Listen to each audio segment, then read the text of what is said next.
Hello, and welcome to episode 17 of Down That Aisle.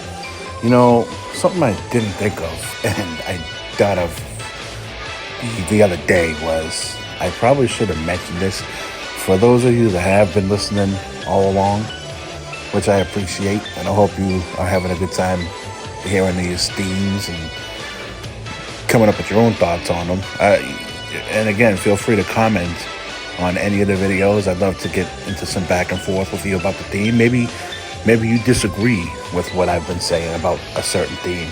But something I thought about was, I hope that you realize every episode I play a different intro song. And I always try to pick a song that was from some wrestling TV show. You know, whether it be Prime Time or Raw or this or that.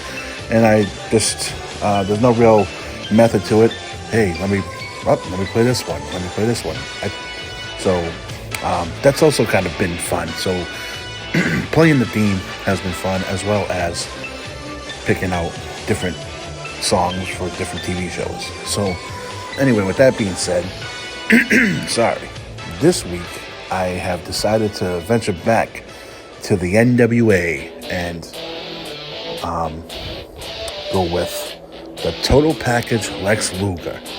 Now, Lex Luger, very, I don't want to say controversial, but some people liked him a lot. Some people couldn't stand him. Some people thought he was boring. Some people thought maybe he was talentless. I think that during the time that this theme was used, which was 89, he was awesome. I think that was his best year in wrestling. I know he went on to win titles and stuff in different years. Actually, no, not WWF. He went on to fight for the WWF title, but never won it. He did win the WCW title against Hogan, and actually he did win it in like 91, I want to say. But this year, 1989, he was having solid matches. He was having a great feud against Pillman. He had a really good feud against Ricky the Dragon Steamboat. And to me, this theme fits him perfectly at that time. It was, I always thought that this was I Want My MTV by I think it's Dire Straits. That's what I always thought it was when I was a kid. But just the guitar on this, and I remember seeing him come out posing, and it was like perfect for his walking. Later on in WCW, he used a theme that at the time I couldn't stand it. As time has passed, I look back at it and, okay, that was a good theme for him, I guess. It was, I could take it or leave it, but if someone told me, no, I really like that theme, I could get into that theme. For the character he was playing at the time, he was a babyface mostly at the time. But this theme, I think this theme works both. It definitely could be a heel theme, that cocky, badass heel like he was, or when he was babyface, it could excite the crowd. It's got that vibe to it. And Luger, for me, Luger.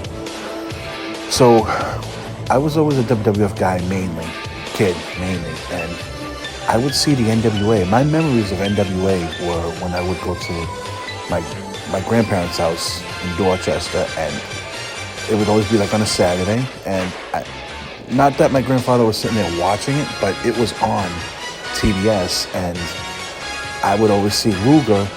He was a standout to me at that time. He was one of I would always remember Flair, but I would always remember Luger, and he was like, I always thought him and Stan Lane were the same guy. And I was always like, why is he a singles guy, but he's in a tag team too?